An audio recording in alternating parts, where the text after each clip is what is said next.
Can I begin by asking you to explain why capabilities are such a key part of future business success?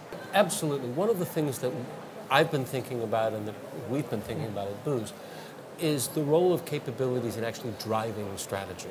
Too often people think of capabilities almost as an afterthought. Oh, we want to go there. We want to do this. This is our strategic idea. Can we do this? And people, oh, yeah, sure. We can do this. I was thinking about ideas like blue ocean strategy, a powerful idea. So let's go find blue oceans. But can we swim? Yeah, we can swim. Do we really think about capabilities and their role in strategy? And one of the things that I've begun to think is that capabilities really need to play a central role, not just in responding to strategy, but in driving strategy. That when you think about it, what allows you to succeed, not in a sort of a transient way, but in an over time essential way, is that handful of things you do better than anybody else. And your ability to build a business and an advantaged position around those capabilities is what really can create advantage. One of the things that I noticed in the presentation you gave a few minutes ago was that no one in the audience had any problem with this proposition that it was intangible assets and capabilities that were going to drive this process. But it was quite clear also that people were not absolutely certain about how they, as HR directors, were going to play a role in this. Can you talk a bit about how that role should influence this? Yeah, let me give you talk perhaps from an example. One of the companies that I find very striking in terms of capabilities and strategy, I'm not sure they've ever thought this way, is Apple. No strategist in his right mind would ever have gone to Steve Jobs and say, hey, Steve, I got an idea. Why don't you go into the music business? Or, hey, I got an idea. Why don't you go into the telephone business? Or, I remember this vividly when Apple started opening its stores. People said the only reason Apple is opening stores is because they can't get other people to carry their products. It's crazy. Nobody would have sensed this. And yet if you look at it and look with retrospective lenses at it, you can see these moves make perfect sense because you're starting from a set of capabilities, a system of capabilities, and it's not just talent capabilities, but it's other kinds of capabilities around branding and marketing, but a set of capabilities that is absolutely coherent and that has allowed Apple to play and to be, and by the way, to be a disruptive player in 3 very different industries, 4 if you add the retail. So if you start thinking about that and start thinking then about what's the role of HR in supporting that capability system, you first sort of have to define what's the capability system that Apple has. And then you think, okay, I'm head of HR for Apple. What am I going to be doing that's different from the head of HR for Dell or the head of HR for IBM or the head of HR for Hewlett-Packard? And if your priorities and diary aren't different at Apple than they are at those other companies, something's wrong. But if you start thinking about it, what should their diaries look like? What should their budgets look like? You begin to think, actually, Apple would be doing this and IBM wouldn't do this at all. But IBM would be doing this and Apple wouldn't be doing this at all. You'd have a rather different job description. But historically, HR hasn't played that kind of role. Those kind of insights might have come from the chief executive, someone like Steve Jobs, for example. But this is going to be a step change for HR to think in this way and to start to perhaps intervene at that strategic level in the business. I think it's a step change, but it's also really a different conversation also at the senior executive level. Or let's say at the business unit executive level, because the head of HR is a senior executive too. I think it's a step change in all of the big functions, marketing, IT, HR, so on and so forth. First of all, there's a step change in thinking I don't have to be the best at everything in my function. I actually have to figure out what I do that lines up with what we're trying to do in the business and not just try to be world class at everything. But second of all, at that conversational level, you really, at that strategy setting level, you really need to be able to think about, the way we're thinking about it is think about it across three different things that have to be aligned, that have to be coherent. Your decision about your way to play. Am I going to be the high-end innovator? Am I going to be the low-cost producer? Am I, so what's my strategic position there in terms of way to play?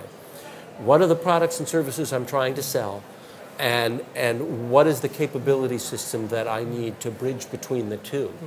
And if you think about that conversation, too often, I think that those conversations are three separate conversations and not one whole conversation looking at the whole business. And in that case, you've got to be in the room, and the HR people have to start thinking a little more left brain on the HR side, a little more right brain on sort of the strategy side to put these things together. And do you see many HR directors who are capable of playing that role in the companies that you've looked at? Those of us who've been around the HR profession know that there are almost three different conversations.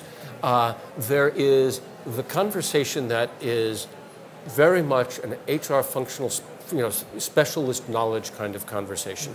This is what you need to know to hire somebody. These are the hoops you have to jump through to fire somebody. This is how you do benefits administration. And it's a specialist functional conversation. You got to do it. You got to be expert in it. It's kind of a hygiene factor, but it doesn't really change the business. Then there's a kind of an HR conversation that is, if you'll forgive me, it's wimpy. It's, people are our most important assets. It's, it's just, and it's just sort of a sentimental HR conversation. And then there's an HR conversation that is truly strategic. And you got to do this baseline stuff, and there is this sort of temptation, I think. And it's not just HR's fault. I think people tend to put HR in the box, of let's speak up for the soft side. And it sort of drives you away from that hard side thing. I've met plenty of people who actually can have that strategic conversation. And by the way, the same thing is true across the IT guys. The same thing is true in marketing. I remember one time I saw somebody in a hotel lobby with a coffee mug that said, "Budgets are for wimps." And I said, "Great mug, where did you get it?" And he said, "Our boss found somewhere at a conference here." I said, "Are you guys in marketing?" He said, "How did you guess?" Everybody gets stereotyped. And we all, to some extent, consent to our own stereotyping, and we have to find our ways out of that. Sure. Does that mean that you have any strong views about the kind of development path that a HR director has followed? For example, whether they should come out of a operational business line before they go into HR, or at least spend some time on an operational task? I would like to say that everybody should have a P&L at one point in his or her life, that everybody should have a terrible boss, a mercurial, arbitrary boss at one point in his or her life, that everybody should have an international assignment in a very different culture at one point in his or her life, and that everybody ought to have to run an underappreciated staff function in his or her life. And I think if we can get all of those, we'd probably get some pretty good executive committee members. And finally, you started off your presentation by saying basically HR has been asking the same question for maybe 50 years about its status and representation at the highest level of the business. Do you think we're going to still be asking this question in 5-10 years' time? Oh, or? I think so. I mean, I think, but the question, this question is, the question that has been asked is, why can't we get a seat at the table, and why aren't we part of the strategic conversation? And the point that I was trying to make in the presentation is, when you've been asking the same question and not getting an answer, a satisfactory answer, it's time to change the question. And I think the real question is, what gets a company the right to win? And what can the HR professional in that company then do to help the company earn the right to win? And as a final comment, do you have any view as to where the HR function will be going in the near future? Or do you think that's going to be a reflection of particular corporate circumstances? Can you see its role and strategic contribution changing significantly? I think it should, and I think it should be increased. Two reasons. First of all, I think that capabilities are the driver of strategy, and if capabilities are the driver of strategy, then HR is going to be in those conversations, presuming that the HR leadership steps up to it. But second of all, if you look at some of the broad trends around the world, demographic trends, for example, think about the fact that if you want to look at the world's college-educated professional workforce, only 17% of the men and women in the world who are of that, who have college degrees and are what you might call OECD white males, right? 83% are from other environments, whether it's from Eastern Europe or from Africa, from Asia or Latin America, and so on and so forth. So diversity is not just a good thing, diversity becomes a strategic imperative. If you second of all look at the change of the center of gravity of demand, and where is your business? Where are your customers? Again, there is a demographic change there. If you look at in Europe issues of aging populations, there are demographic changes there. And so there are a whole bunch of things that suggest that just in the provisioning of workers at the coalface, there are a bunch of challenges for HR that are much more significant than the challenge of what's the right phrasing for the help wanted ad.